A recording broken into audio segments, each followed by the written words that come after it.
know, something must be wrong when almost every single song has sex as its basis. When rap stars get famous after making lyrics that are shameless. When a woman is expected to sleep with a man who doesn't even know what her name is. And when artists are paid to degrade the very women that have made them. To the point they are nothing more than pieces of plastic that we can dispose of once they are no longer attractive. It's sickening and sadistic that this world's become so misogynistic. And you can call me unrealistic, but just listen to the statistics.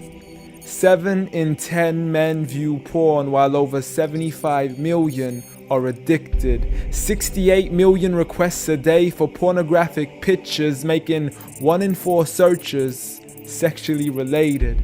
It's like nobody even knew she existed until she got naked, degraded and abused over and over again just to gain millions of views. It's a shame we've subdued to a definition of beauty which is so misconstrued, as we judge each other's looks off of Facebook likes, Instagram pictures to filter off what we really look like. See, we are so obsessed with our outside, we have slowly lost sight of who we really are in real life.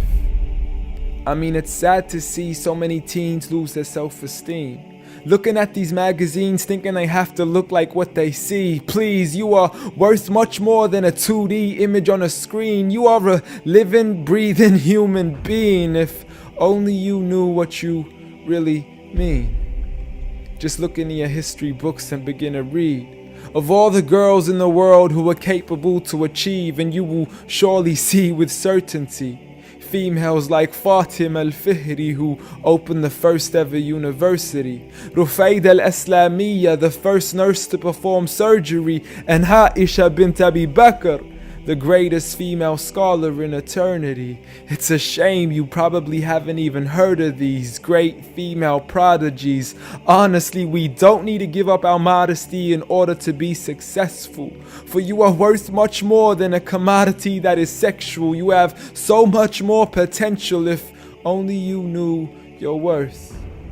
You could be like the greatest of all women to have walked this earth, like Mary, the mother of Jesus, chosen by Allah to be an example for the believers, a woman who stood strong even when she was abused, falsely accused and ridiculed for things she'd never ever do, so it didn't really matter when there was nobody else beside her, for she knew that God was Ar-Razzaq and her ultimate provider, and she had a trust in Him alone. Just like Asiya, the wife of Fir'aun, a woman who was brave and courageous, stood up for what was right and didn't let anybody change this, a woman who was fearless and laughed in the face of death, for she gave up the riches of this life for a palace in the next.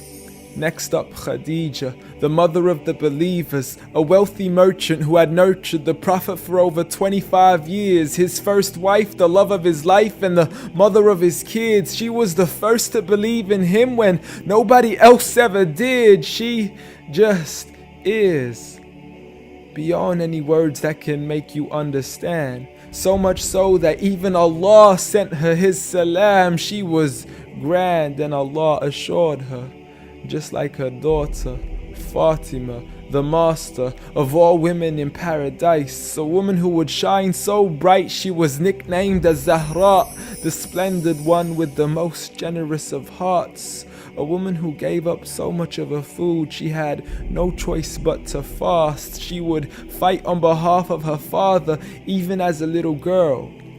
And such are the examples of the greatest woman in the entire world. And it had nothing to do with how they looked, but for who they truly were. So ignore the standard of success defined by society, when God has said that the best of mankind are those who have piety, regardless of your shape, your color, or your race. For God does not look at your bodies, nor does He look at your face. Rather, He looks towards your heart and checks your faith. So at the end of the day, it doesn't matter what the people say or who they think you are, when you could be like the greatest of all women in the eyes of Allah. The greatest woman